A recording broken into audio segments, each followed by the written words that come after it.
ராஜபக்சமார் இல்லாத ஒரு cabinet form பண்ணாரு. அதுதான் முத வேலை. ராஜபக்சமார ஒதுக்கினை ரணில் விக்ரமசிங்க வந்த பிறகுதான் அவங்கள ஒதுக்கினே பண்ணினா அந்த ஒதுக்கின கோவத்துக்கு தான் அவங்க நாமல கொண்டு போட்டாங்க. பிரேமதாச குடும்பத்துக்கு வந்த எத்தனை பிரச்சனையும் முடிச்சு வச்சது கோட்டாபய ராஜபக்சே. இது உங்களுக்கு தெரியும். அந்த கடைசியாக பேங்க்ல போய் போட்ட சல்லிய கூட எந்த விதமான எந்த பிரச்சனையும் இல்லாம இந்த நாட்டில் ஜனாதிபதியாக 21 22 அனௌன்ஸ்மெண்ட் வரும். சஜித் பிரேமதாசை டெஸ்ட் பண்ணின ஆட்கள் யாரும் இல்லை. சஜித் பிரேமதாஸ் வாப்பா டெஸ்ட் பண்ணினாங்க ஆட்கள். ஆனால் சஜித் பிரேமதாசை இன்னும் டெஸ்ட் பண்ணல. சஜித் பிரேமதாசை என்றைக்கும் வேலை செஞ்ச ஒரு ஆளாக நாங்கள் அதே கிரௌட் கோல்ஃபேஸுக்கு வருது ரெண்டு கட்சிக்கும். ஆனால் எலெக்ஷன் பொட்டிக்குள்ள அன்றைக்கு ஓட்டு இல்லை. அன்றைக்கு ஓட் கொடுக்க மாட்டான். என்ன செய்தான்? பேங்க் உடைச்சான், தங்கத்தை களவாண்டான், ஜேபிபி காலத்துல ஊட பார்த்து வச்சான். இப்ப சஜித் பிரேமதாஸ் புள்ளி ஒன்றிக்கு தானே. இப்ப அவர் அதுக்காக வேண்டியே போராட வேண்டிய ஒரு காலகட்டம் தான் அவருக்கு வரும். அந்த ஃபேமிலி அப்படித்தான். பிரேமதாசை புறம் மவன், மவனுக்கு புறம் மவள், மவளுக்கு புறம் பேரன் என்று சொல்லி கோட்டாபய ராஜபக்ச என்ற கேரக்டர் ஆமில டோக்க பிடிச்சு கொண்டு இருந்தவர். அப்ப தோக்க பிடிச்சு கொண்டு இருக்கிறவன கையில நாட்டை கொடுத்த வெண்ண ஆகி அதே மாதிரி ஆமிக்காரன் எடுத்த நாடு எல்லாத்தையும் பாருங்க. ஒரு நாடாவது உருப்பட்டுச்சா? சஜித் பிரேமதாஸ் எந்த ஒரு விஷயத்துக்கும் எந்த ஒரு வேலைக்கும் அவர் ஆசை, ஆனா பய. அதுதான் உண்மையான நிலைமை. அவரோட பீரியட் இந்த 5 வருடம் தான் அவரோட லாஸ்ட் லெப்பா இருக்கலாம். அந்த லாஸ்ட் லெப்ல இந்த பெஸ்ட் அவர் கண்ட்ரியை கொடுக்கட்டும். இந்த நாட்டை இருந்த இடத்துல இருந்து மீட்டு எழுத்து இந்த அளவுக்கு கொண்டிருக்காருன்னா மறுமலர்ச்சி யுகத்திற்காக நாடு அனுரவோடு தேசிய மக்கள் சக்தி. பெண்களுக்கு ஏற்படும் கர்ப்பப்பை பிரச்சனைகள், ஆண்களுக்கு ஏற்படும் விந்தணு குறைபாடுகளை சரி செய்து இயற்கையான முறையில் கருத்தரிக்க ethnic health care natural fertility centre. Call 9600000037. அரசியலில் நகர்த்தப்படும் காய்கள், திரைமறைவில் நடக்கும் ரகசிய பீரங்கள், உலகத் தமிழர் அறிந்தேயாக வேண்டிய உண்மைகளை தேடி ஒரு உடறுப்பு.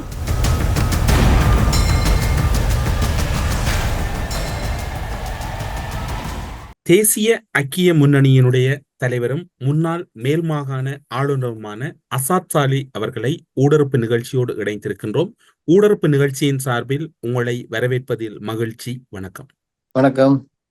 2015 ஆண்டில் ஓய்வின்றி மேடைகளில் ஓடிய ஒருவர் இப்போது ஜனாதிபதி தேர்தல் எல்லோர் மத்தியிலும் பலத்த எதிர்பார்ப்பை ஏற்படுத்தி இருக்கக்கூடிய சூழ்நிலையில் உங்களுடைய நிலைப்பாடு, குறிப்பாக மேல் மாகாணத்தை பொறுத்தவரையில் அசாத் சாலை என்பவர் பல மேடைகளில் தவிர்க்க முடியாத ஒருவராக இருக்கக்கூடிய சூழ்நிலையில் உங்களுடைய கட்சி அல்லது உங்களுடைய நிலைப்பாடு இந்த தேர்தலில் எப்படி இருக்கின்றது? நாங்கள் கட்சின்ற முறையில் எடுத்த தீர்மானம் தான், இந்த நாட்டை கட்டி காத்த ஒரு தலைவர், இந்த நாட்டுக்கு தேவையான ஒரு தலைவர், இந்த நாட்டுடைய எதிர்காலம் இருக்கக்கூடிய ஒரு தலைவர், அது வேற யாரும் இல்லை, ரணில் விக்ரமசிங்க என்ற தீர்மானத்துல அவரை ஆதரிக்கணும், அவரை வெல்ல வைக்கணும் என்ற ஒரே நோக்கம்தான் தேசிய ஐக்கிய முன்னணி எடுத்த தீர்மானம்.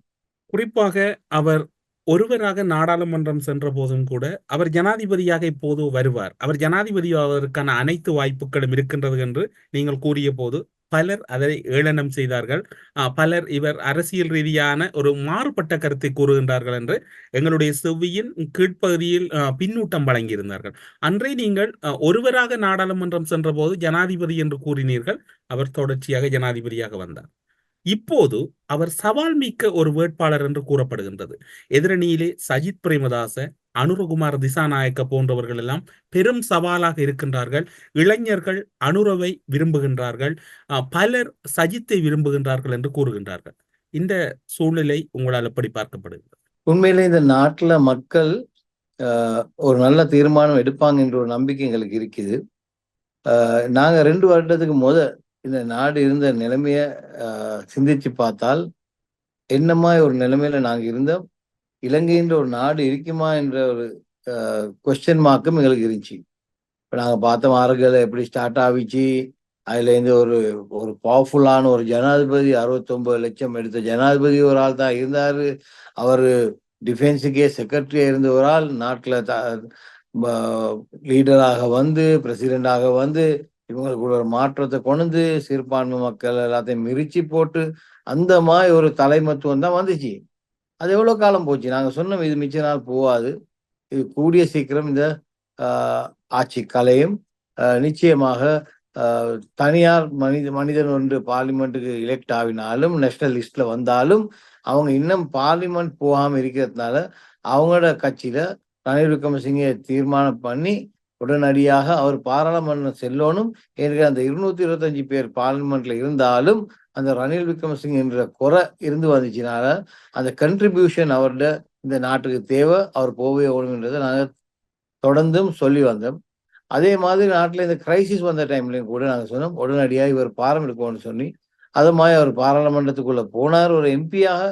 அது ஒரு நாட்டில் பிரதம மந்திரியாகவும் நாட்டில் ஜனாதிபதியாக கடைசியில் அவர் கொடுக்க வேண்டிய நிர்பந்தம் எல்லாத்துக்கும் வந்துச்சு. அதனால தான் அவர் இந்த நாட்டை எடுத்து மீட்டு நாட்டை ஏற்பாட்டி எடுத்த ஒரு தலைவராக இந்த நாட்டு மக்கள் பார்க்கணும். அது மட்டும் இல்ல, இப்ப மாற்று கருத்துக்கு இப்ப சஜித் கூட்டணியை சேர்ந்தவங்க கூட பேசுறாங்க. என்னன்னு சொன்னால் சஜித் பிரேமதாசையை கொடுத்தாங்க தான், ஆனா நாங்க போட்ட கண்டிஷனுக்கு அவங்க எக்ரி பண்ணல, அதனால நாங்க அதை எடுக்க வேணும்னு சொன்னோம்னு சொல்லி. உண்மையிலேயே ஒரு நாட்டுல ஒரு நிலைமை வந்து அந்த நேரத்துல வந்து நாங்க அரசியல் பேசுறதோ பேரம் பேசுறதோ இல்ல, மக்களுடைய ஒரு ஒரு கடமை. விசேஷமாக இந்த நாட்டுல இருக்கிற ஒப்போசிஷனை எடுத்து பார்த்தால் ஒரு நாட்டுல ஒரு ஆல்டர்னேட்டிவ் கவர்மெண்ட் என்று சொல்றது வந்து அதுதான் ஒப்போசிஷன். அப்ப முத ஒரு கிரைசிஸ் ஒன்று வந்துட்டாலே அதை ஒஃபர் பண்ணுவாங்க ஒப்போசிஷனுக்கு தான். அதுதான் சஜித் பிரேமதாசைக்கு கால் கொடுத்து சொன்னாங்க, உடனே நீங்க இதை பாரம்பரிய சொல்லி. அவருக்கு ஆசையும் இருந்துச்சு, அதே நேரத்துல பயமும் இருந்துச்சு.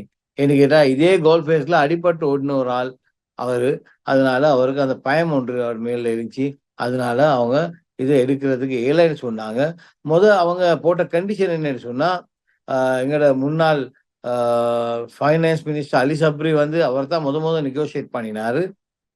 அவர் சஜிதுக்கு பேசி, அரிஷாக்கு பேசி, எரானுக்கு பேசி, அவங்க 4 பேர் உள்ள கமிட்டி வந்து இலங்கையில சென்ட்ரல் பேங்க் கவர்னரை ஃபைனான்ஸ் மினிஸ்டர் செக்ரட்டரியும் அனுப்புங்க, நாங்க சஜித்தோட அவங்கள வச்சு டிஸ்கஸ் பண்ணிட்டு நாங்க பாரம்பரியத்தை பத்தி ரோசிக்கிறோம்னு சொல்லி அவங்க எல்லாத்தையும் அனுப்பி இந்த நாட்டுடைய பொருளாதார நிலைமைய சொல்லி, இந்த நாட்டுடைய நிலைமைய சொல்லி, நாட்டுல என்ன லெவல்ல நாடு இருக்கி ஒரு பங்குலோத் நாடாக ஆகிக்கிற நாட்டுடைய நிலைமையெல்லாம் பேசின பிறகு அவங்க அவர் கணக்குல சென்ட்ரல் பேங்க் கவர்னரை வச்சு பேசிட்டு அவங்க எடுத்த முடிவு தான் எங்களை அலை செய்யலாம் ஆயிடுச்சு.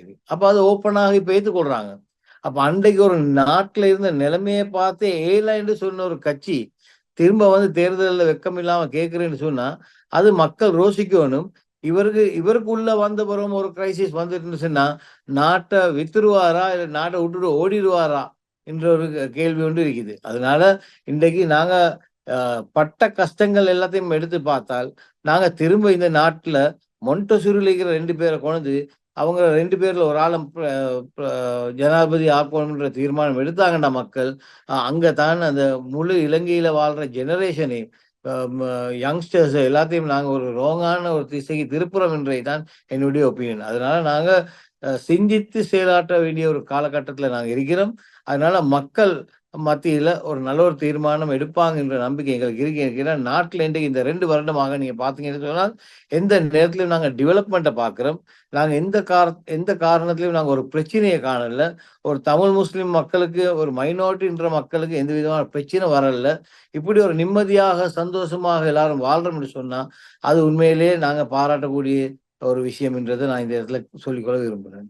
கோட்டாபாயவின் ஆட்சி காலம் தொடர்பில் குறிப்பிட்டீர்கள். அந்த காலப்பகுதியில் தான் பல முஸ்லிம் தலைவர்கள், பல வைத்தியர்கள், மக்கள் என பலர் சிறையில் அடைக்கப்பட்ட காலம். அந்த காலத்தில் நீங்களும் சிறையில் பல்வேறுபட்ட விடயங்களுக்காக எந்த ஒரு ஆதாரமற்ற குற்றச்சாட்டுகள் என்று பின்னர் நீதிமன்றம் குறிப்பிட்ட விடயங்களை எல்லாம் நீங்களும் கூட சிறையில் இருக்க வேண்டிய ஒரு சூழ்நிலை. அதே போன்று அகில இலங்கை மக்கள் காங்கிரசினுடைய தலைவர் ரிஷாட் பதியுதீன், வைத்தியர்கள் என்று பலருடைய பெயர்களை கூறலாம்.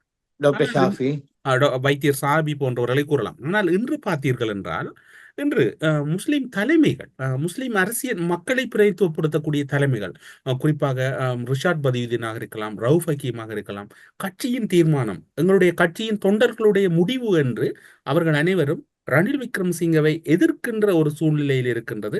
அதற்கு அவர்கள் கூறுகின்ற காரணம் இப்போது பல்வேறுபட்ட ஊழல்கள் அங்கு இடம்பெறுகின்றன என்று ரவுஃப் ஹக்கீம் கூறுகின்றார், ரிஷாட் பதியுதீன் கூறுகின்றார், முஸ்லிம் மக்களினுடைய கட்சி என்று கூறுகின்றார்கள். இதனை நீங்கள் எப்படி பார்க்கிறீர்கள்? உண்மையிலே இந்த நேரத்துல அவங்க பார்க்கிறது நாட்டுடைய நிலைமையோ மக்கள் படுற கஷ்டத்தையோ இல்லை. அவங்களுக்கு என்ன செஞ்சு கொள்ளலாம். சஜித் பிரேமதாச வந்துட்டா நாங்க கேபினெட்ல பெரிய ஒரு அமைச்சு 4-5 மினிஸ்டர் எங்களுக்கு கீழே வரும் அப்படி ஒரு நம்பிக்கையில வாழ்ந்து கொண்டிருக்கிறாங்க. இன்றைக்கு உங்களுக்கு தெரியும், அந்த 2 கட்சியும் எடுத்துக்கொண்டா அந்த கட்சியுடைய மக்களும் இல்லை, அந்த கட்சியுடைய பாராளுமன்ற உறுப்பினர் கூட அவங்களோட இல்லை.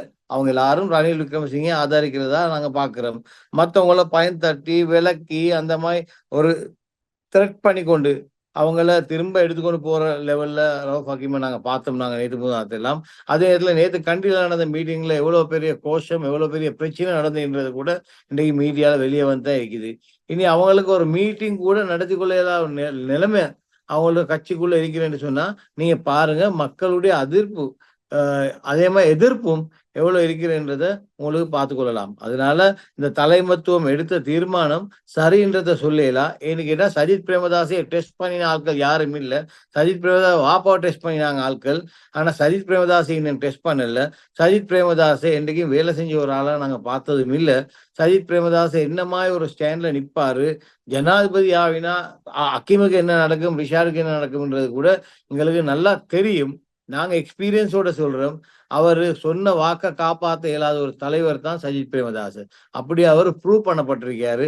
அதனால சஜித் பிரேமதாஸுக்கு இந்த நாட்டையோ ஒரு கேபினட்டையோ போட்டு இந்த நாட்டை முன்னுக்கு கொண்டு போய் மேலா இந்த நாட்டை அந்த பிரச்சனையில் இருந்த நேரம் கை கொடுக்க இயலாத ஒரு ஆள் இந்த நாட்டுல ஒரு செல்லா காசா தான் இருப்பாரு.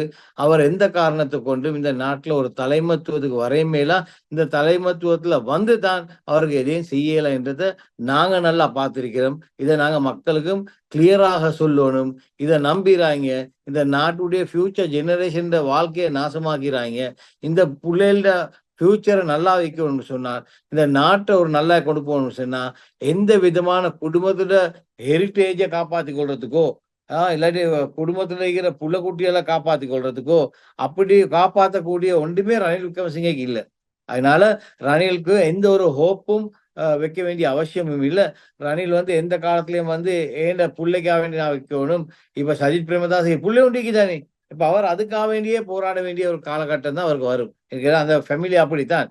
பிரேமதாசை புறம் மவன், மவனுக்கு புறம் மவள், மவளுக்கு புறம் பேரன் என்று சொல்லி வாரத்துக்கு ஒரு நிலைமை தான் இப்ப உண்டாகி கொண்டு வருது. இதைத்தான் செஞ்சு கொள்ள பாக்குறாங்க.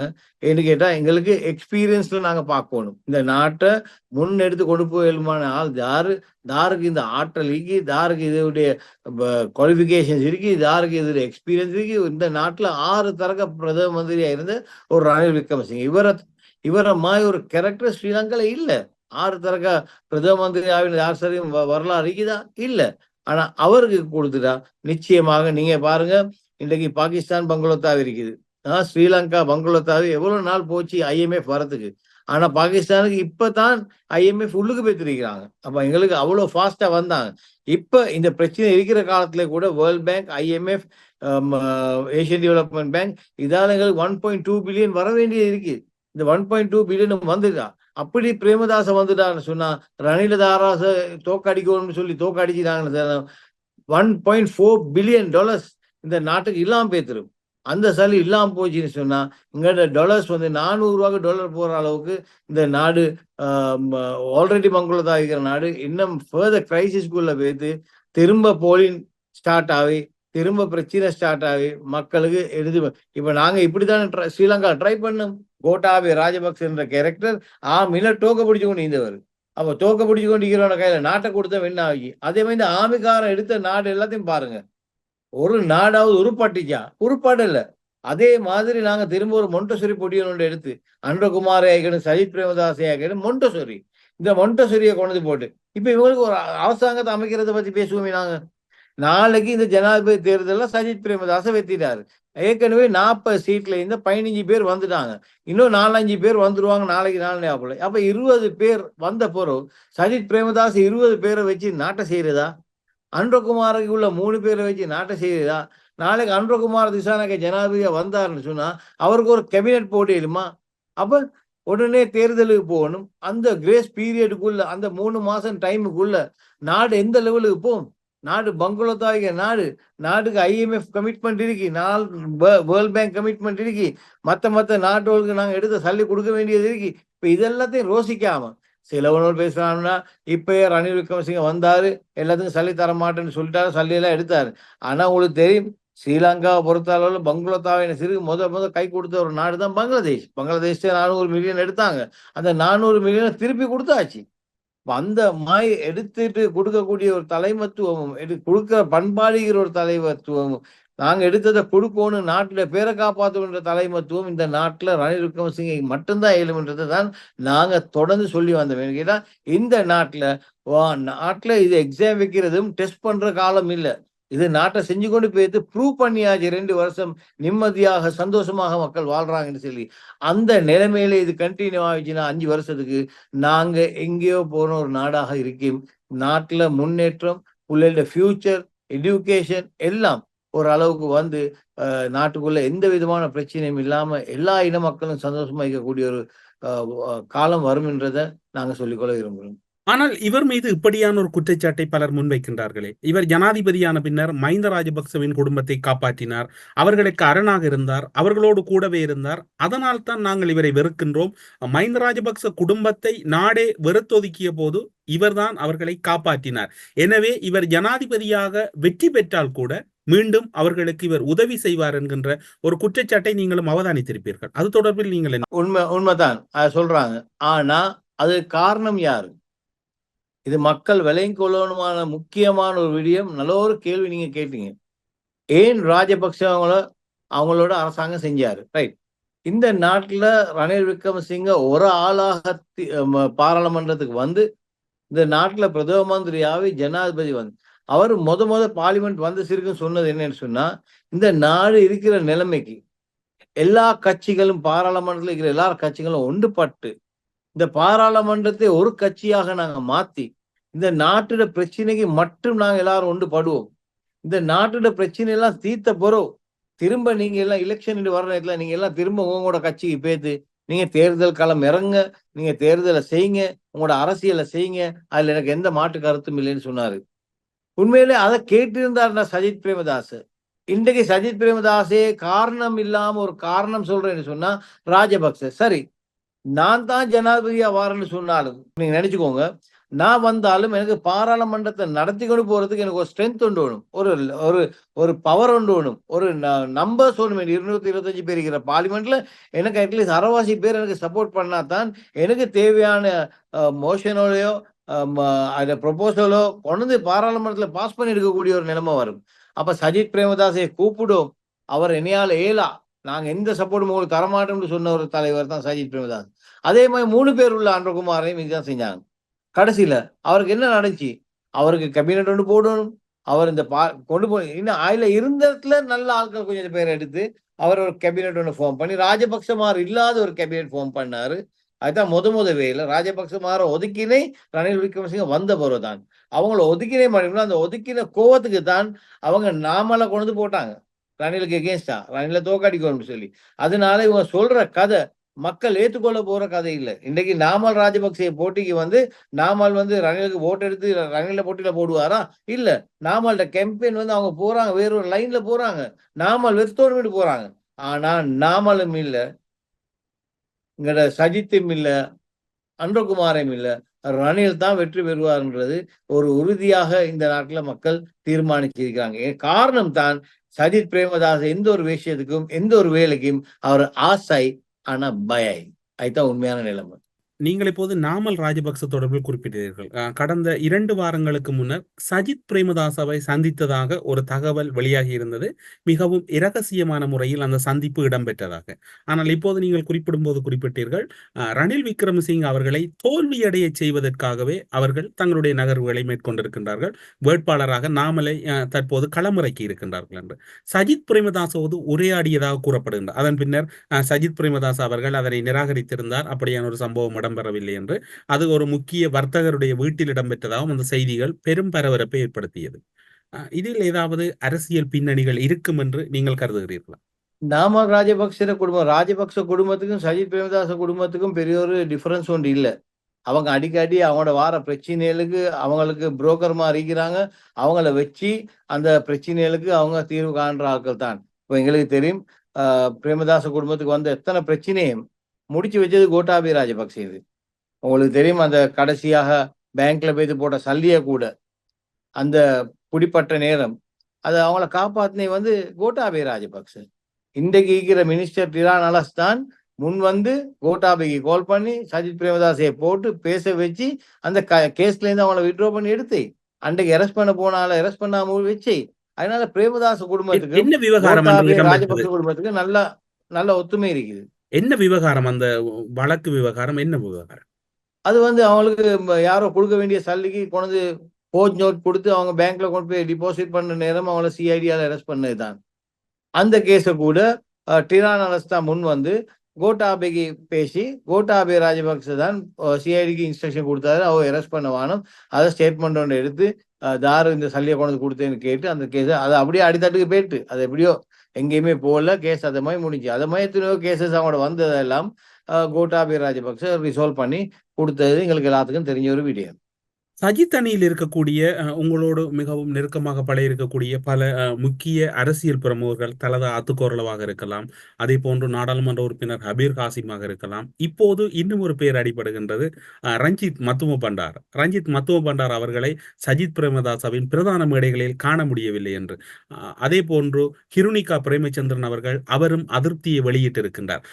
அந்த முகாமில் இருக்கக்கூடிய முக்கிய அரசியல் பிரமுகர்கள் அனைவரும் அதிருப்தி அடைகின்றார்கள் அல்லது ஏதோ ஒரு வகையில் கோபம் கொள்கிறார்கள் என்றால் அது நீங்கள் அவர்களோடும் அனைவரோடும் பழகக்கூடியவர் என்கின்ற வகையில் தான் இந்த வினாவினை உங்களிடம் முன்வைக்கின்றேன். ஏன் அவர் மீது இத்தனை அதிருப்தி, இத்தனை கோபம்? அது தொடர்பில் உங்களுக்கு ஏதாவது தகவல்கள் அவர்களால் பரிமாறப்பட்டது?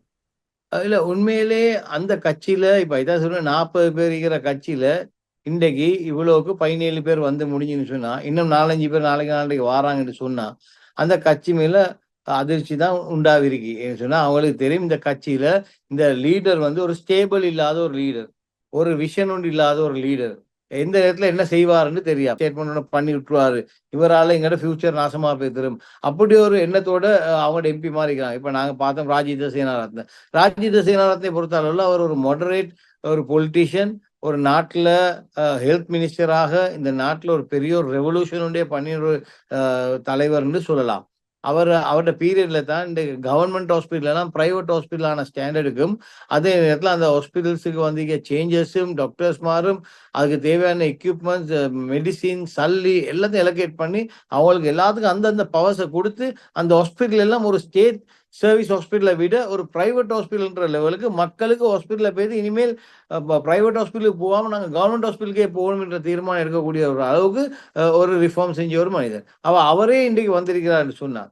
அப்ப அதுல நீங்க என்ன விளங்குதுன்னு சொன்னா, சஜித்தோட இருந்து அவங்களுக்கு பேசுறதுக்கு கூட நேரம் இல்லை, சஜித்தோட இருந்து அவங்களுக்கு ஒரு நாட்டுல பிரச்சனையை ரிசால்வ் பண்ண கூட ஒரு ஸ்ட்ரென்த் இல்லாத ஒரு தலைமத்துவம் இன்றைய தான் அது விளங்குது. ரணில் விக்ரமசிங்கே பொறுத்த அளவுல அவருக்கு நீங்க போய் டாபிக்கை எடுத்து சொல்லிட்டீங்கன்னா, ஸ்டார்ட் பண்ணிட்டீங்கன்னா அவர் அந்த டாபிக்கை எண்ட் பண்ணுவார், இது இப்படித்தான் செய்யணும்னு சொல்லிடுவாரு. எனவே அவ்வளவுக்கு அந்த எக்ஸ்பீரியன்ஸ், என்ன சொல்றேன், experience is very very essential.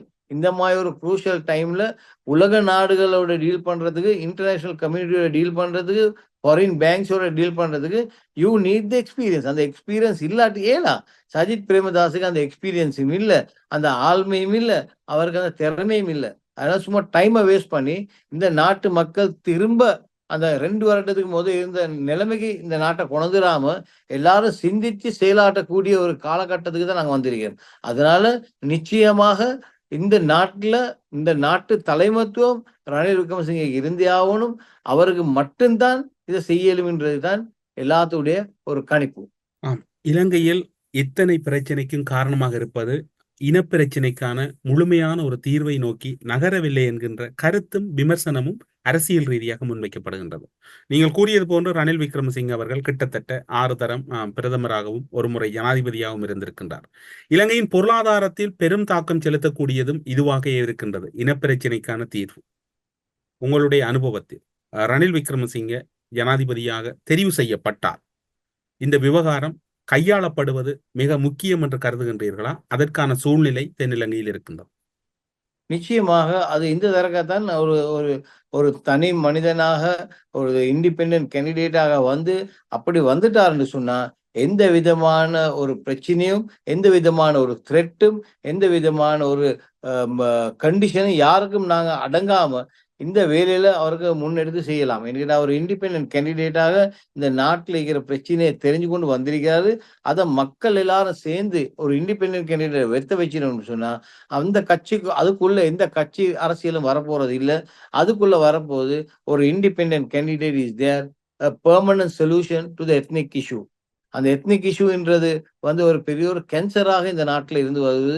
அது எல்லா அரசாங்கமும் அதை கையாளுவாங்க. எலெக்ஷன் காலத்துல அது பிறகு தெருவாகி வந்த பிறகு அதை மறந்துடுவாங்க. ஆனா இனிமேல் அது மாதிரி போயெல்லாம் இதுக்கு எல்லாத்துக்கும் ஒரு சொல்யூஷன் வேணும். அந்த சொல்யூஷன் கொடுக்கறதுக்கு ஒரு சரியான ஒரு ஆள், ஒரு நாட்டுல விஷயம் தெரிஞ்ச ஒரு ஆள், எல்லா இன மக்களோடையும் ஒற்றுமையாக வாழக்கூடிய ஒரு ஆள் சஜித் பிரேமதாச இல்லை என்றதை நான் சொல்றேன். சஜித் பிரேமதாச இந்த நாட்டுல அந்த அந்த இஷ்யூஸுக்கு அவருக்கு சொல்யூஷன் இல்லை. அதனாலதான் சொல்றேன் சஜித் பிரேமதாசுக்கு அது ஏழைன்னு சொல்றேன். சஜித் பிரேமதாசுக்கு அது ஏழைன்னு சொல்றேன். என்னன்னா ரணில் விக்ரமசிங்க அவருடைய எக்ஸ்பீரியன்ஸோட அவர் எல்லா இன மக்களோடையும் இருந்து கொண்டு வந்த கனெக்ஷனும் எல்லா மக்களோடையும் எல்லா மக்களோட பிரச்சனைகளுக்கும் சொல்யூஷன் கொடுத்த ஒரு தலைவராக இருக்கிறதுனால அவருடைய அந்த எக்ஸ்பீரியன்ஸ் மட்டும்தான் இந்த நாட்டுல ஒர்க் பண்ணும். அதனால எல்லா மக்களும் ஒன்றுபடுவாங்க. எல்லா மக்களும் அவங்களோட ஃபியூச்சரை நினைச்சாங்கடா, ஒரு பிஸ்னஸ் ஆயிருக்கட்டும், ஒரு ஸ்கூலா இருக்கட்டும், ஒரு டெவலப்மெண்ட் ஆயிருக்கட்டும், ஒரு இன்ஃப்ராஸ்ட்ரக்சர் ஆயிருக்கட்டும், இந்த நாட்டுல எது நடந்தாலும் அது அவருடைய எக்ஸ்பீரியன்ஸ்குள்ளதான் நடக்கும் என்றதுதான் எங்களுடைய அபிப்பிராயம். முஸ்லிம் மக்கள் குறிப்பாக 2019ஆம் ஆண்டின் பின்னர் ஒரு நெருக்கடி அல்லது அச்சமான சூழ்நிலையில் இருந்ததை யாரும் தவிர்க்க முடியாது. நீங்களும் மறந்திருக்க மாட்டீர்கள். முஸ்லிம் மக்கள் பொது நிகழ்வுகள் அல்லது பொது இடங்களில் வருவதற்கே அச்சப்பட்டு வீடுகளுக்குள்ளும் அல்லது குறிப்பாக அங்கு இருக்கக்கூடிய அவர்கள் வழிபாட்டு தலங்களுக்குள்ளும் முடங்கி இருந்த சூழ்நிலையில் இப்போது முஸ்லிம் தலைமைகள் கூறுகின்ற ஒரு விடயம், முஸ்லிம் தலைமைகள் குறிப்பாக ரவுஃப் ஹக்கீம் அவர்கள் கூறுகின்றார், எங்களுடைய கட்சி யாரை இனம் காட்டுகின்றதோ அவர்களுக்கே முஸ்லிம் சமூகம் வாக்களித்து ஜனாதிபதியாக வெற்றி பெற வைக்கும். அப்போதுதான் ஒரு விமர்சனம் அல்லது கேள்வி எழுகின்றது, இந்த சூழ்நிலையிலும் மக்கள் முஸ்லிம் தலைமைகளின் பின்னால் இருக்கின்றார். முஸ்லிம்கள் எந்த நேரத்திலையும் சரியான தீர்மானம் எடுத்துதான் இருக்கிறாங்க, அது இல்லைன்னு சொல்லல. ஆனா அதனால முஸ்லிம் காங்கிரஸ் போன எல்லா தேர்தலையும் அவங்க வெற்றி பெற்றதாக சொல்ற ஒரு அபூர்வமான ஒரு போய் மேலதிகமான ஒரு தகவல், மர்ஹூம் MHM அஷ்ரப் அவர்கள் இப்போது இருக்கக்கூடிய ஜனாதிபதி வேட்பாளர் சஜித் பிரேமதாசவின் தந்தையார் ரணசிங்க பிரேமதாச அவர்களை ஜனாதிபதியாக்குவதில் எடுத்த தீர்க்க தரிசனமான முடிவுதான் அன்று அவரை ஜனாதிபதியாகவே நிர்ணயித்தது. அதே போன்று இன்று சஜித் பிரேமதாசவை அந்த தீர்க்க தரிசனத்தின் அடிப்படையில் தான் நாங்கள் முஸ்லிம் காங்கிரஸ் அவரை ஆதரிக்கின்றோம், அவர் ஜனாதிபதியாக வெற்றி பெறுவார் என்று அதனுடைய தலைவர் ரவுஃப் ஹக்கீம் அவர்கள் கூறுகின்றார். இதே ரவுஃப் ஹக்கீம் சஜித் பிரேமதாச போன தரக்க கேட்கிற நேரத்திலையும் அங்கதான் இருந்தாரு. அந்த நேரத்துல இவர் மஹிந்த ராஜபக்சே ஐக்கியம் இல்ல, கோட்டாபய ராஜபக்சே ஐக்கியம் இல்லையே. அதனால வெற்றி பெறலே. முஸ்லிம் காங்கிரஸ் ஆதரிச்சே அன்றைக்கும் சஜித் பிரேமதாசே, ரவுஃப் ஹக்கீம் மட்டுமில்ல ரிஷாடும் ஆதரிச்சே சஜித் பிரேமதாசே. தோர்வு தானே 69 லட்சம் வாக்குகளால் கோட்டாபய ராஜபக்சே வெத்தினாரு. அப்ப நீங்க எடுக்கிற தேர்தல் எல்லாம் நீங்க வெத்தினு சொல்றது ஒரு பொய்யான கதை. அப்படி எல்லாமே ஒன்றும் இல்லை. மக்கள் அந்த தீர்மானத்திற்குமா மக்கள் தான் முஸ்லிம் மக்கள்கிட்ட எல்லா வாக்கும் ரிஷாட்டையும் ஹக்கீம்டையும் தான் இருக்கீங்கன்னு சொன்னா அது பொய்யான ஒரு கதை. அது மட்டும் இல்லை, நீங்க பார்லிமெண்ட்ல இருக்கிற 4 பேரும் 5 பேரும் நீங்க 9 பேர், நீங்க 9 பேரை கூட உங்களுக்கு வச்சுக்கொள்ள இல்லாத தலைமத்துவம் தான். நீங்க உங்களோட தலைமத்துவம் இல்லாமே எல்லாரும் ரணில் விக்ரமசிங்க வீட்டுல தான் நீக்கிறாங்க. அப்ப அப்படி இருக்கப்ப நீங்க எப்படி சொல்லுவீங்க இந்த இந்த அணிதான் வெத்தும், பிரேமதாசையை வெத்த வச்சாரு MHM அஷ்ரப்னு சொன்னா, MHM அஷ்ரப் ஒரு தீர்மானம் எடுத்தார் அந்த நேரத்துல. அப்படி இருந்து கடைசியில அவர் வெத்தின பிறகும் அவர் ஒரு அமைச்சராக வராம இருந்து முஸ்லிம்களுக்கு சேவை செஞ்சாரு. ஆனா அந்த நிலைமையில இன்றைக்கு ஹக்கீமுக்கு அமைச்சர் போஸ்ட் இல்லாடி அவர் இருக்க மாட்டாரு. அப்ப சஜித் பிரேமதாஸ் அமைச்சா எத்தனை அமைச்சர் ஒண்ணுமிட்டு தானே கேட்பாரு. அவர் எனக்கு 4 ஒண்ணும் 5 ஒண்ணும் கேட்பாரு. அது இல்லாம MHM அஷ்ரப் அந்த பவரை யூஸ் பண்ணி முஸ்லிம்களுடைய வாக்க அவரும் கூட எல்லாத்தையும் எடுத்து கொடுக்கல. அவரு அந்த ஒரு ஒரு ஒரு சப்ஸ்டான்ஷியல் ஓட் ஒன்று எடுத்து கொடுத்தாரு. அவர் கேம்பெயின் பண்ணாரு பிரேமதாஸுக்கு, எல்லாம் உண்மைதான். அதுல எந்த மாற்று கருத்தும் இல்ல. ஆனா அதை வெற்றின பிரேமதாஸ் அவருக்கு என்ன கேட்டார், கேபினெட்டுக்கு கூட அவரை இன்வைட் பண்ண நேரம் அவர் வரவே இல்லை. அவர் அந்த அரசியலுக்குள்ள வந்து அந்த கேபினெட்டுக்குள்ள கூட வர்றதுக்கு அவர் விருப்பப்படல. அவர் முத கேபினெட்டுக்குள்ள வந்தீங்கன்னா அவர் சந்திரிகாவை ஆதரிச்சாரு, சந்திரிகாவை வெல்ல வைக்கிறதுக்கு எல்லாம் செஞ்சாரு. வெத்தின போறோம் அவர் தான் சந்திரிகாவுக்கு அடுத்தாப்புல இருந்ததை நாங்க எல்லாரும் பார்த்தோம். அதுல தான் அவர் முத கேபினெட் அமைச்சராக வந்ததை நாங்க பார்க்கிறோம் 94ல. இப்போது இருக்கின்ற சூழ்நிலையில் முஸ்லீம்கள் ஆளுநராக வருகின்ற போது, குறிப்பாக மேல் மாகாண ஆளுநராக அலவி மௌலானா அவர்கள் கடந்த காலங்களில் தொடர்ச்சியாக வந்திருக்கின்றார். அதன் பின்னர் யாருமே வருவதற்கான வாய்ப்புகள் எங்கும் ஏற்படவில்லை. அலவி மௌலானா அவர்கள் நீண்ட கால ஆளுநராக மேல் மாகாணத்தில் பதவி வைத்திருக்கின்றார். அதன் பின்னர் நல்லாட்சி அரசில் ஹிஸ்புல்லா அதே போன்று நீங்கள் ஆளுநர்களாக இருந்தீர்கள். பலத்த எதிர்ப்புகள், கடும் பிரச்சாரங்கள் எல்லாம் மேற்கொள்ளப்பட்டு உங்களுடைய ஆளுநர் பதவியை நீங்களே திறந்து நீங்கள் அந்த பதவியிலிருந்து விட்டு விலகினீர்கள். அதன் பின்னர் ஹிஸ்புல்லா தொடர்பில் பல்வேறுபட்ட விமர்சனங்கள். ஏனென்று சொன்னால் நீங்கள் இருவரும் ஏக காலத்தில் அந்த ஆளுநர் பதவியை வைத்தவர்கள், பல விடயங்களை கையாண்டவர்கள். பெட்டிக்லோ கெம்பஸ் அங்கு இருக்கக்கூடிய பல்கலைக்கழகத்தை அரசு முடக்கி இருந்தது. அவை பல்வேறுபட்ட விடயங்கள், காரணங்கள் கூறப்பட்டன. ஆனால் இப்போது அவை விடுவிக்கப்பட்டிருக்கின்றன. ஹிஸ்புல்லா அவர்கள் அந்த மேடையிலே ஜனாதிபதியை வரவேற்று பேசியிருந்தார். ஆனால் இன்று ஹிஸ்புல்லா அவர்கள் ஸ்ரீலங்கா முஸ்லீம் காங்கிரசின் முகாமில் இருக்கின்றார். அவர் பல்கலைக்கழகம் என்பது அவருடைய பெரும் அடையாளமாக இருந்தது. அதனை ரணில் விக்ரமசிங்கே விடுவித்தார். எல்லோரும் எதிர்பார்த்தார்கள் அவர் ரணில் விக்ரமசிங்கவுக்கு ஆதரவு வழங்குவார் என்று. ஆனால் நேர் எதிரான நிலைப்பாடு அங்கு இருக்கின்றது. உங்களோடு அரசியல் செய்தவர், உங்களுக்கு நன்கு பரிச்சயமானவர், இந்த முடிவு உங்களால் எப்படி பார்க்கப்படும்? உண்மையிலே ஹிஸ்புல்லாவை பொறுத்த அளவுல எல்லாருக்கும் தெரியும், அவர் ஒரு சந்தர்ப்பவாதியும் தெரியும். அவரோட வேலையை செஞ்சு கொள்றதுக்கு அவர் எந்த லெவலுக்கும் இறங்குவாரு. அவருக்கு இருந்த பிரச்சனையும் அவருக்கு இருந்த சார்ஜ் ஷீட்டையும் பார்த்தீங்கன்னா இலங்கை மக்கள் எல்லாத்துக்கும் தெரியும். ஒரு பெரிய ஒரு சார்ஜ் ஷீட் அவருக்கு இருந்துச்சு. அந்த சார்ஜ் ஷீட்லேருந்து அவருக்கு வெளியே வர இயலாம். அதனாலதான் கோட்டாபய ராஜபக்ச அந்த மாதிரி ஒரு கரைச்சலை கொடுத்து அவருக்கு இன்வெஸ்டிகேஷன் ஸ்டார்ட் பண்ணி எல்லாம் தாக்கி. ஆனா ரணில் விக்ரமசிங்க அதெல்லாம் விட்டு பார்த்தாரு. ஒரு கல்விக்காக கெட்டின ஒரு இன்ஸ்டிடியூஷன், ஒரு ஃபாரினர், ஒரு அரப் வந்து கெட்டி கொடுத்த ஒரு இன்ஸ்டிடியூஷன், அதை நான் தாக்கி கொடுக்கணும், எந்த ஒரு நிபந்தனையும் இல்லாமல் அது எல்லாத்தையும், அதை ஆமிக்கு பாரம் கொடுத்து ஆமி அதை இந்த கோவிட் காலத்துல அவங்களோட கேம்பாக யூஸ் பண்ணி அப்படி எல்லாம் அந்த பில்டிங்கே நாசமாக்கி அதுல இருந்த சாமானம் எல்லாம் இல்லாமாக்கி அந்த மாதிரி அரசாங்கம் அநியாயம் பண்ணின ஒரு இடத்த காப்பாத்தி திரும்ப அதை ஹிஸ்புல்லாட கையில கொடுத்து அதை ஓப்பனிங்கு ஹிஸ்புல்லா அவரை அழைப்பிச்சு அவர் போயிட்டு வந்தாரு. அதுக்காக வேண்டி கப்பம்னு சொல்லி ஹிஸ்புல்லாவை கேட்கல. ஹிஸ்புல்லா நீங்க என்னோட இருக்கணும்னு கண்டிஷன் போடல. ஹிஸ்புல்லாவை கொடுத்தாரு, நீங்க வளமையா செய்யற அரசியலை செய்யுங்க. நீங்க இந்த தேர்தலுக்கு இந்த ஆளோட இருந்தா அடுத்த தேர்தலுக்கு நிச்சயமா அவரோட இல்லை. அப்படியா இது அவரோட பாலிசி அப்படி. ஏன்னா அவர் அப்படித்தான் டைமுக்கு டைம் மாறி மாறி பெய்து கொண்டிருப்பாரு. இனி அதனால ரணில் விக்ரமசிங்க அவ்வளவு பெரிய கிளவுட் ஒன்று ஹிஸ்புல்லாக்கு இல்லை. அதனால அது அவருக்கு பெரிய ஒரு ஒரையொன்றும் இல்லை. அவர் வந்து எந்த ஒரு இஷ்யூவும் எடுத்து எந்த ஒரு கண்டிஷனும் போட்டு யாரும் எனக்கு வேலை செய்யணும் என்ற கண்டிஷன் மற்ற இந்த ராஜபக்சேயோ மற்ற அரசியல் கட்சிகளோ சஜித் பிரேமதாஸ் போடுற கண்டிஷன் எல்லாம் எந்த ஒரு ஆளுக்கும் போட மாட்டாரு. ஒரு ஹெல்ப்னு சொல்லி கேட்டு எந்த ஒப்போசிஷன் எம்பி போனாலும் அந்த ஹெல்ப்பை செஞ்சு இப்ப கோடிக்கணக்கான பணம் ஒருத்தருக்கு டெவலப்மெண்ட்டுக்கே கொடுத்தேன். ரிஷாட் பதுதினுக்குவே சல்லி கொடுத்தேன்னு சொல்லி இப்ப எங்களுக்கு தெரியா. ஆனா அவங்களே சல்லியை நிப்பாட்டின போட தான் சொல்றாங்க, எங்களுக்கு இவ்வளவு சல்லி தந்திருக்காங்க நிப்பாட்டினு சொல்லி. அதே மாதிரி எத்தனை எம்பிமார் 400 மில்லியன் 500 மில்லியன் என்று சொல்லி சொல்றாங்க எங்களுக்கு கிடைச்சிச்சு, நாங்க எங்களோட ப்ரொஜெக்ட் எல்லாம் செய்யலுமா போச்சு ரணில் விக்ரமசிங்கால தான் என்று சொல்லி சொல்றாங்க. அந்த மாதிரி ஒரு நிலைமைக்கு ஆளாக்கப்பட்டுச்சு. நீ அதனால அவர் வந்து எந்த ஒரு இண்டிவிஜுவலையும் காசை கொடுத்து வாங்குறதுக்கு போற இல்லை, எல்லாத்துக்கும் கொடுக்குறாரு, அவங்களுக்கும் கொடுத்தாரு. அவங்க அந்த நன்றி கெட்டத்தனமா நடந்தாங்கண்டா அது அவங்களோட மக்களுக்கு தெரியும். இந்த நாட்டுல இந்த டெவலப்மெண்ட் அப்படியே நடந்தீங்கன்னா ரணிலால கொடுத்த எலொகேஷன் தான்.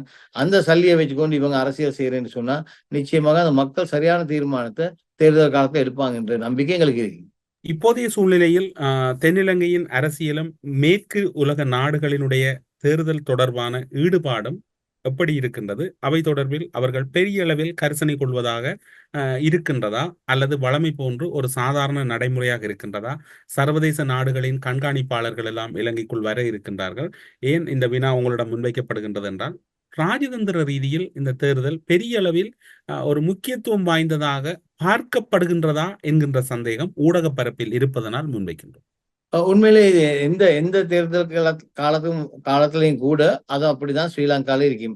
மானிட்டர்ஸ் மாதிரி வருவாங்க, இன்டர்நேஷனல் மானிட்டர்ஸ் மாதிரி வருவாங்க, அதை கண்காணிப்பாங்க, அது நல்லா நடக்குதான்னு பார்ப்பாங்க. ஆனா இலங்கையை பொறுத்தவரை அந்த ட்ராக் ரெக்கார்ட் வந்து எப்பயுமே நல்லா தான் இருந்துச்சு. 1-2 அசம்பாவிதம் நடக்கும். அது இல்லாம general majority of the decision அது நல்லா பீஸ்ஃபுல்லா எல்லா இடத்துலயும் எலெக்ஷன் நடந்ததாக தான் வரலாறு கூறுது. அதே மாதிரி ஜனாதிபதி அவர்கள் கூட எந்த விதமான ஒரு இதுவும் இல்லாம தேர்தலை கால் பண்ணாரு, டைமுக்கு நடந்துச்சு, எல்லாம் தாவிக்கு நாமினேஷன் கொடுத்தாங்க. இப்ப பாருங்க இந்த நாட்டோட நிலைமை எப்படின்னா, இலங்கை வரலாறுல தரக்கா 39 பேர் சல்லி கட்டி 39 பேர் தான் அன்றைக்கு ஒரு ஆள் வரல. ஆனா 39 ஜனாதிபதி வேட்பாளர்கள் இலங்கை வரலாறுல ஃபர்ஸ்ட் டைம். அப்ப அவ்வளவுக்கு இண்டிபெண்டன்ஸ் இருக்குது. நாலு பாருங்க எவ்வளவு ஒரு நிம்மதியான ஒரு சூழ்நிலை நாட்டுக்குள்ள இருக்கு இந்த தேர்தலுக்குன்னு பாருங்க. எல்லாரும் கேண்டிடேட். இன்றைக்கும் ஒரு கேண்டிடேட் இன்றைக்கு மவுத்து. அவர் 79 வயசு ஒரு ஆள் உண்டு, புத்தளமா சேர்ந்த இலியாசின்னு சொல்லி. அவர் ஒவ்வொரு தேர்தலும் ஜனாதிபதி தேர்தலும் அவர் களம் இறங்குவாரு, கேட்பாரு. அவருடைய கேண்டிடேட் கூட அவர் நாமினேஷன் எல்லாம் கொடுத்து போறோம். இன்னைக்கு அவர் வஃபாத் ஆயிட்டாரு. இப்ப 38 இறங்கி இருக்குது. ஏன்னா மௌத்தா போனவருக்கும் வாக்களிக்கிற சிஸ்டம் தான் ஸ்ரீலங்கால இருக்கு. இப்ப நீங்க தேர்தல் ரிசல்ட் பாத்தீங்கன்னா அவருக்கும் ஒரு 4-5,000 ஓட்டு முடிஞ்சிருக்கு. ஏன்னா அப்படிதான் இலங்கையில எல்லாத்துக்கும் வந்து தேர்தல்ல கேள்வி செல்ற ஒரு நிலைமையை உண்டு பண்ணி வச்சது வந்து ரணில் விக்ரமசிங்க. அதுதான் முக்கியமான ஒரு விடயம். இலங்கை வரலாறுல இவ்வளவு காலம் தேர்தல் ஆனிச்சு, ஒரு காலம் ஜனாதிபதி தேர்தல்ல இவ்வளவு பெரிய ஒரு பேலட் பேப்பர் வரையும் இல்லை. இன்றைக்கு ஆல்மோஸ்ட் 27 இன்ச்சுக்கு பேலட் பேப்பர் வந்துருக்கு. அது இன்றைக்கு நாட்டுல மக்கள் தெரிஞ்சு கொள்ளணும். இந்த நாட்டுல ஒரு பீஸ்ஃபுல்லான சூழ்நிலை இருக்கிறதுனால எந்த விதமான அசம்பாவிதமும் இல்லாம எல்லா மக்களும் நிம்மதியாக சந்தோஷமா இருக்கிற ஒரே காரணத்துக்கு தான் 39 கேண்டிடேட் வந்திருக்கின்றத நீங்க தெளிவாக விளங்கிக் கொள்ளணும். உங்களுடைய அனுபவத்தில் இப்போது இருக்கக்கூடிய ஜனாதிபதி தேர்தல் மிகவும் சவால் மிக்கதாகவும், யார் ஜனாதிபதி என்பதை இறுதி நேரம் வரையும் தீர்மானிப்பதில் கடினமான ஒரு சூழ்நிலையெல்லாம் எழுவதற்கு வாய்ப்பு இருக்கின்றதா? எல்லோரும் கூறுகின்றார்கள் முதல் சுற்றில் ஜனாதிபதியை தெரிவு செய்வது மிக கடினமாக இருப்பதனால் 2ஆம் சுற்றுக்கு செல்ல வேண்டிய ஒரு சூழ்நிலை இருக்கும், யாரும் 50% வாக்குகளை எல்லாம் பெறமாட்டார்கள் என்கின்ற ஆய்வுகள் கூறப்படுகின்றது.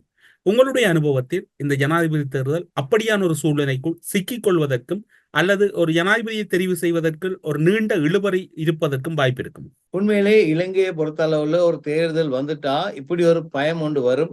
இப்படி சொல்லுவாங்க, யாரும் அவ்வளவு எடுக்க மாட்டாங்க, யாரும் இவ்வளவு எடுக்க மாட்டாங்க, 100க்கு 50 யாரும் ஒரு கேண்டிடேட் எடுக்க மாட்டாங்க அப்படின்னு. ஆனா நான் இன்றைக்கு உங்களுக்கு சொல்றேன், நான் எல்லா இன்டர்வியூஸ்லயும் சொன்னது ஒன்றாவது இன்னும் தவறல்ல. அல்ஹம்துலில்லாஹ், அது அல்லாஹ்க்கு எல்லா புகழும்.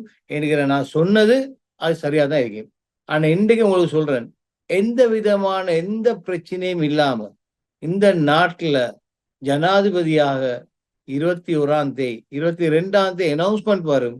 ரணில் விக்ரமசிங்க ஒரு நல்ல ஒரு வெற்றி ஒன்று பெற்றிருக்காருன்ற ஒரு தகவல் எங்களுக்கு எல்லாத்துக்கும் கிடைக்கும். அதனால அதுதான் நாட்டுக்கு நல்லம், நாட்டுடைய ஃபியூச்சருக்கும் நல்லம், மக்களுக்கும் நல்லம், பிள்ளைகளுக்கும் நல்லம், எல்லாரும் நிம்மதியாக சந்தோஷமா இருக்கணும்னு சொன்னா இந்த செஞ்சு கொண்டு போன வேலையோட இன்னொரு 5 வருஷத்துக்கு கண்டினியூ பண்ணணும். பிகாஸ் ரணில் விக்ரமசிங்க அதுக்காக கண்டினியூ பண்ணே மேலா.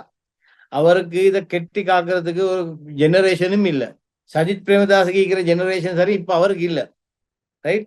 இப்ப அவருக்கு பிள்ளையும் இல்லை, அவர் குடும்பமும் இல்லை, அவருக்கு அதை கொடுத்துட்டு போறதுக்கு. அதனால அவரோட பீரியட் இந்த 5 வருடம் தான் அவரோட லாஸ்ட் லெப்பா இருக்கலாம்.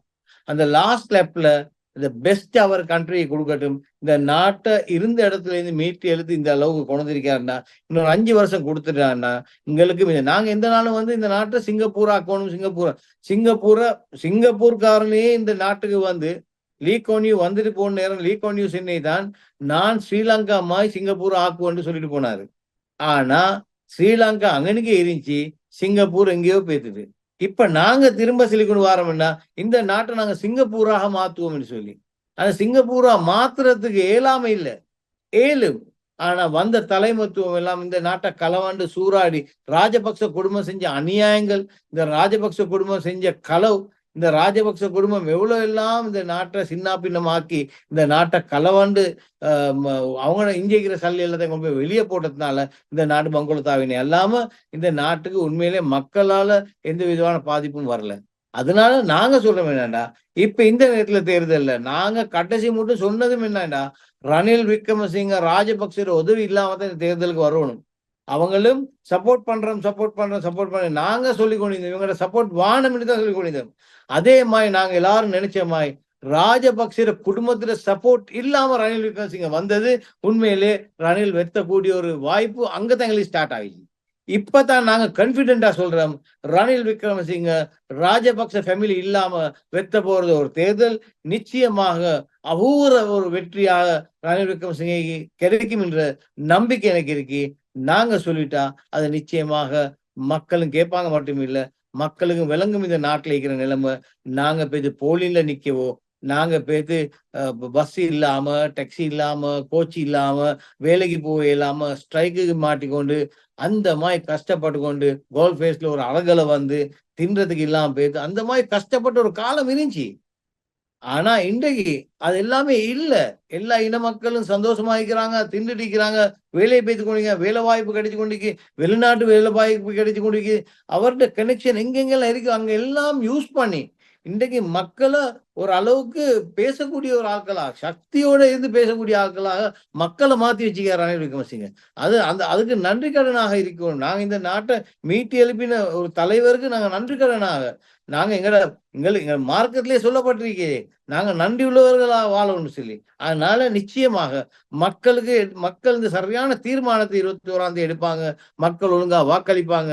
நாங்க பார்க்க போல போன தேர்தல்ல கூட நான் சொன்னேன்னா, கோல்ட் ஃபேஸ்ல போட்டுவ வந்து அவங்களோட அந்தவாதி, அவனோட ஜாதிவாதி, அவனோட அந்த இனவாதத்தை கொண்டு அவங்க அந்த கோல்ட் ஃபேஸை நிறைச்சாங்க. அதுக்கு பிறகு ஒரே ஒரு கட்சி கோல்ட் ஃபேஸை நிறைச்சீங்கன்னா அது அன்றகுமார் திசாநாயக்கோட ஜேவிபி தான். ஆனா மக்கள் அதை கண்டு சொன்னாங்க, போட்டு போய் முடிஞ்சு கோல்ட் ஃபேஸை நிறைச்சினான், அவன் 134 வாக்கெடுத்துக்கும் வாரான் கோட்டாபய ராஜபக்ச. அன்றகுமார் திசாநாயக்க அதே கோல்ட் ஃபேஸை நினைச்ச அன்றகுமார் திசாநாயக்க 3 சீட்டோட வாராரு. அப்ப இதுல என்ன விளங்குது? அதே கிரவுட் கோல்ட் ஃபேஸுக்கு வருது 2 கட்சிக்கும். ஆனா எலெக்ஷன் பொட்டிக்குள்ள அன்றைக்கு ஓட்டு இல்ல. அன்றைக்கு ஓட் கொடுக்க மாட்டான் என்று சொன்னா பேங்க் உடைச்சான், தங்கத்தை களவாண்டான், ஜேவிபி காலத்துல ஊட பத்த வச்சான், மக்களை பத்த வச்சான், மக்கள கையை வெட்டினான், கொத்தினான், சுட்டு போட்டான். இந்த மாதிரி அநியாயம் செஞ்ச ஒரு அரசியல் கட்சி தான் ஜேவிபி. இதுக்கு யாரும் முஸ்லிம்களோ யாரோ பேர் நிக்கிறேன்னு சொன்னா இது ஒரு வெக்கமான ஒரு விஷயம், ஒரு கேவலமான ஒரு விஷயம். இது நாட்டுல மக்களுக்கு இந்த மாதிரி எல்லாம் பேசி நாங்க அந்த லெவலுக்கு இறங்கவே கூட தேவையில்லை. நாங்க எங்கட வேலையை செய்யறதுக்கும், நாங்க இந்த நாட்டுல பிரச்சனை எல்லாம் வாழ்றேன்னு சொன்னா நிச்சயமாக அது அன்றகுமாரையோ சஜித் பிரேமதாஸ் இல்ல சொல்யூஷன் உண்டா.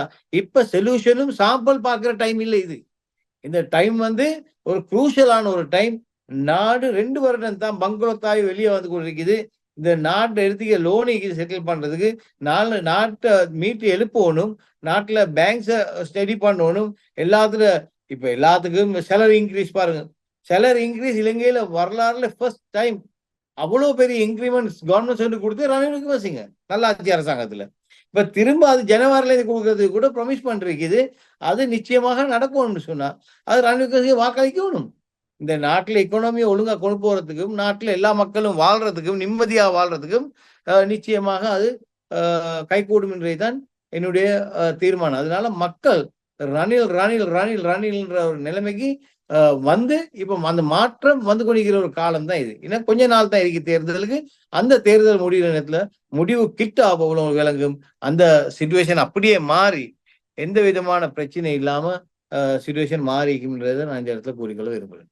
ஊடறுப்பு நிகழ்ச்சியில் பல்வேறுபட்ட சிரமத்தின் மத்தியிலும் இணைந்து கொண்டு இலங்கையின் அரசியல் இப்போது இருக்கக்கூடிய சூழ்நிலை, புதிய ஜனாதிபதியாக யார் தெரிவு செய்யப்படுவார்கள், ஜனாதிபதி தேர்தலில் எந்த ஒரு குழப்பமும் இல்லை, மக்களின் முடிவு எப்படி இருக்கின்றன என்பது தொடர்பிலான பல்வேறுபட்ட முக்கியமான தகவல்களை ஊடறுப்பு நிகழ்ச்சியின் வாயிலாக உங்களுடைய பெருமதியான நேரத்தை செலவழித்து செவ்வியில் இணைந்து கொண்டமைக்கு சிறப்பு நன்றிகளோடு உங்களிடமிருந்து விடைபெற்றுக் கொள்கிறோம். நன்றி, வணக்கம்.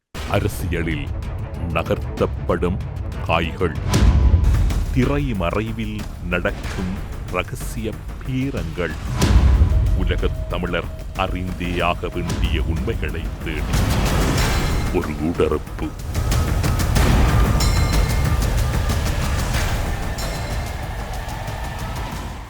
4448 நோய்களுக்கும் அதன் அறிகுறிகளையும் அதனை தீர்க்கும் மருத்துவத்தையும் அருளிச் சென்றுள்ளனர். Ethnic health care, T Nagar. For details 9600000037.